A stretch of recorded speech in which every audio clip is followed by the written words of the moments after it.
Sensitive बात है कि डेंगू को लेकर के हम लोग चर्चा कर रहे हैं, व्यापार के बारे में बात ना करें। अगर आपके सरकारी अस्पताल अध्यक्ष महोदय नहीं दे पा रहे हैं इलाज, इसका मतलब आप व्यापार करा रहे हैं, गरीबों के साथ व्यापार हो रहा है। और अगर ये सरकार ये कहती है कि सरकारी बात, तो ये बताए कि प्राइवेट हॉस्पिटल में इलाज ज्यादा हुआ कि सरकारी अस्पताल में इलाज ज्यादा हुआ। और डेंगू को लेकर के लाखों रुपए खर्च हुए गरीबों के, क्या लाखों रुपए में नहीं इलाज हुआ? सवाल केवल डेंगू का है कि लाखों रुपए क्या खर्च करने के बाद भी इलाज नहीं हो पाया, जान नहीं बचा पाए। क्या ये परिस्थितियां नहीं है क्या? ठीक है, माननीय मुख्यमंत्री जी, माननीय मुख्यमंत्री जी। अध्यक्ष जी,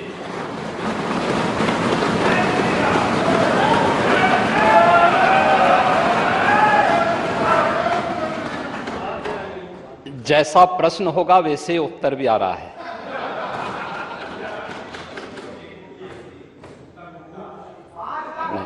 शांति सुनिए। प्रश्न ही उल्टा था तो उस उल्टे प्रश्न को सही करने का प्रयास हुआ है। और अभी तो आपने आधा ही उत्तर सुना है। पूरा सुनेंगे तो संभवतः पिछला इतिहास याद आने लग जाएगा। महोदय, माननीय सदस्य ने बहुत महत्वपूर्ण मुद्दे की ओर ध्यान आकर्षित किया है और सरकार इसको लेकर के पहले से ही अवेयर थी।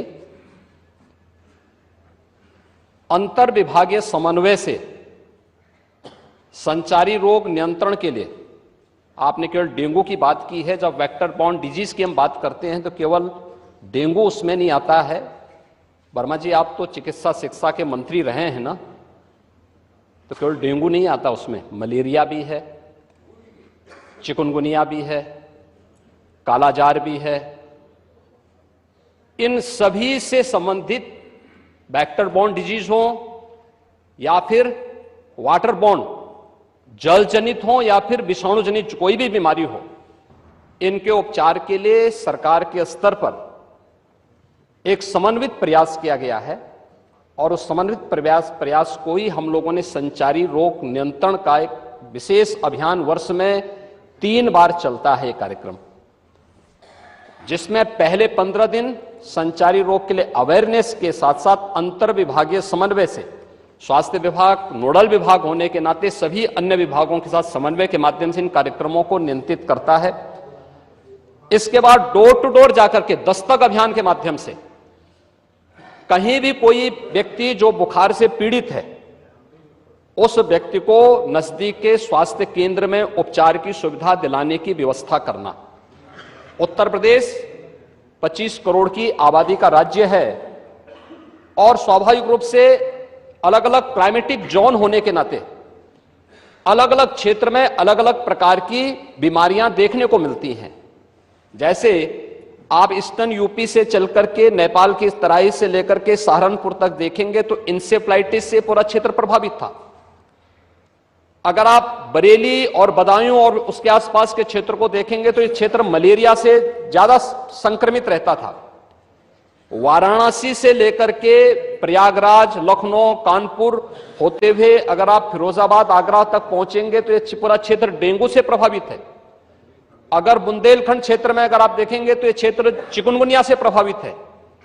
बिहार से सटे हुए जो हमारी सीमाएं हैं वहां पे हम देखेंगे तो कालाजार इन क्षेत्रों में ज्यादा प्रभावी रूप में देखने को मिलता था। और सरकार के द्वारा जो समन्वित प्रयास किया गया है, आपने केवल डेंगू की चर्चा की, बीमारी डेंगू पूरी तरह नियंत्रण में है और सरकार के द्वारा समय पे उठाए गए कदमों का परिणाम था। एक प्रकार का ये फ्लू हो गया है, फ्लू है, आता है, इसका एक अपना एक साइकिल इसका होता है। लेकिन मुझे आश्चर्य होता है कि जो सदस्य यहां पे प्रश्न उठा रहे थे, अब एक बहुत सीनियर सदस्य हैं, वो तो जब चिल्ला रहे थे तो मुझे उनके स्वास्थ्य की भी चिंता हो रही थी, रविदास मल्होत्रा जी की। उसको आपने जो बात कही है वह ब्लड ट्रिप नहीं था, उसको प्लेटलेट्स कहते हैं, ठीक है ना, प्लेटलेट्स कहते हैं। और वह पर्याप्त मात्रा में हर जनपद में आज के दिन पे उपलब्ध है। ब्लड सेपरेटर यूनिट, पहले होता क्या था कि हम होल ब्लड चढ़ाते थे, हर एक पेशेंट पे हॉट ब्लड की आवश्यकता नहीं, खासतौर पर वायरल जनित जो ये बीमारियां होती हैं जिसमें डेंगू है या बहुत सारे ऐसे वायरस आते हैं जो प्लेटलेट्स काउंट को कम करती हैं, उन स्थितियों में प्लेटलेट्स के अतिरिक्त आपूर्ति के लिए उस व्यक्ति को उसको बाहर से चढ़ानी पड़ती है।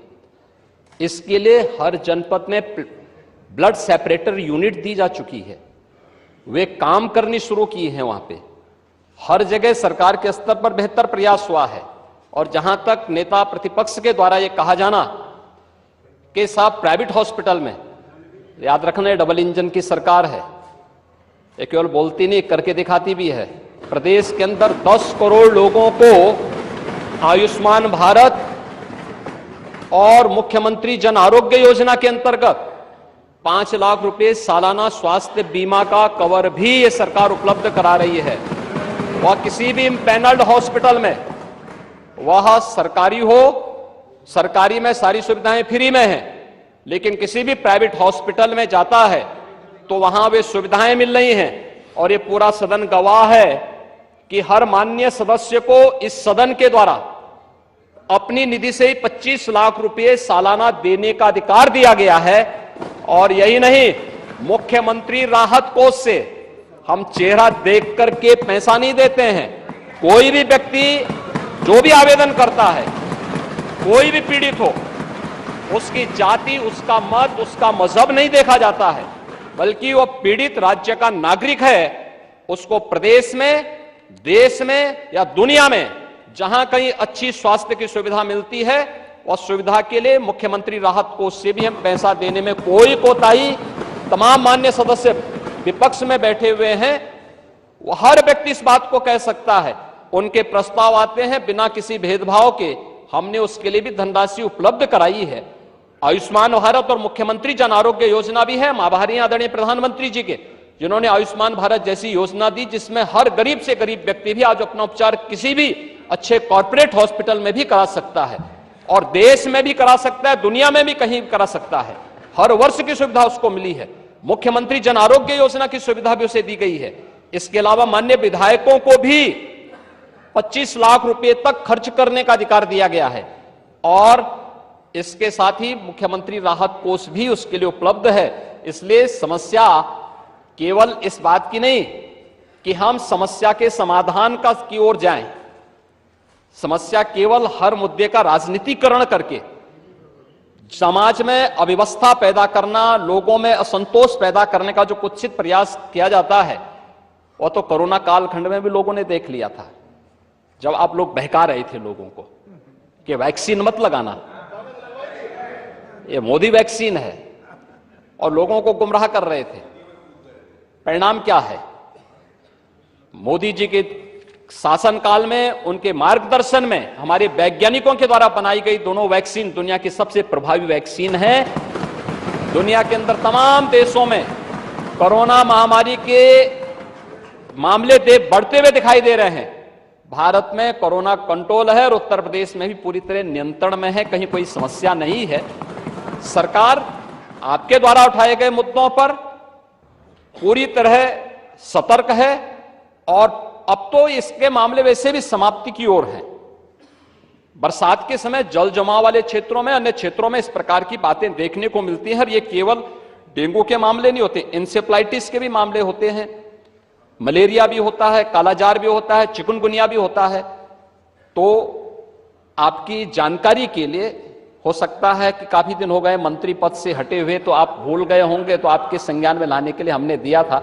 इधर रहते तो हो सकता है कि कुछ लॉलीपॉप मिल भी जाता, लेकिन वहां रहकर के अब वो कभी नहीं मिलना। मैंने माननीय नेता प्रतिपक्ष को सुना, माननीय लालजी वर्मा जी को सुना, माननीय मंत्री जी को सुना। ये नियम 56 के अंतर्गत नहीं है। अध्यक्ष महोदय, अगली सूचना। महोदय, माननीय नेता सदन की मैंने बात सुनी और वो लगा कि थोड़ी देर के लिए लगा कि वो MBBS डिग्री हासिल किए हुए हैं, डॉक्टर लगे। वेक्टर बोर्न डिजीजेस के बारे में उन्होंने चर्चा की। मैं केवल 2 घटनाएं बताना चाहता हूं राजधानी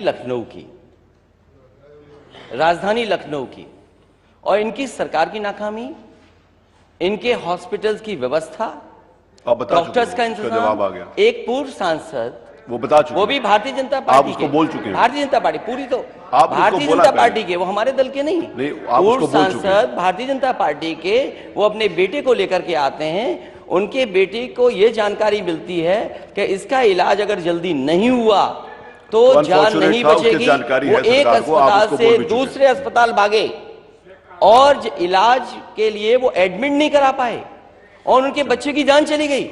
इसका जवाब क्या है डबल इंजन की सरकार के पास? वो और आप दूसरा, बोल चुके हैं। पीजीआई से लोहिया संस्थान केजीएमयू 9 घंटे एम्बुलेंस में बच्चा बना रहा, 9 घंटे, और उसकी जान नहीं बची। उसके ये खिलाफ डबल कार्रवाई इंजन की कर रहे हैं। सरकार। उसके- ये उसका सरकारी संज्ञान लेते हैं। संस्थाओं को इसलिए नहीं मजबूत कर रहे हैं क्योंकि ये प्राइवेट संस्थाओं को बढ़ावा देना चाहते मैं उसको हैं। अग्राह्य आज पूरे करता हूं। उत्तर प्रदेश में सरकारी संस्थाओं में गरीब का इलाज नहीं है। अगर ये सरकार बताए, इतने दावे कर रही है सरकार, ये सरकार बताए कि एक जिला अस्पताल बनाया हो जहां पर गरीब का इलाज हो रहा हो, एक जिला अस्पताल, ठीक, चलिए। एक जिला अस्पताल अगली जहां सूचना गरीब दें। को पर्याप्त इलाज मिल जा रहा हो, वो बनाया हो इस सरकार ने, तो हमें बताएं अभी। जिला अस्पताल एक ही होता है। अगली सूचना माननीय मनोज कुमार पांडे, श्री पंकज बली, ओम प्रकाश सिंह जी। प्रदेश में क्रय केंद्रों की अनियमितता के संबंध में कौन बोलेगा? पंकज मलिक बोलेंगे? जी माननीय अध्यक्ष जी, है नहीं। और ओम प्रकाश सिंह बोलेंगे? हमारे दोनों में पास से बोलेंगे जी। आपके बाद क्यों बोलेंगे? आपके पहले क्यों नहीं बोलेंगे? जी माननीय उनको बुलवाइए। माननीय अध्यक्ष जी, ये प्रदेश के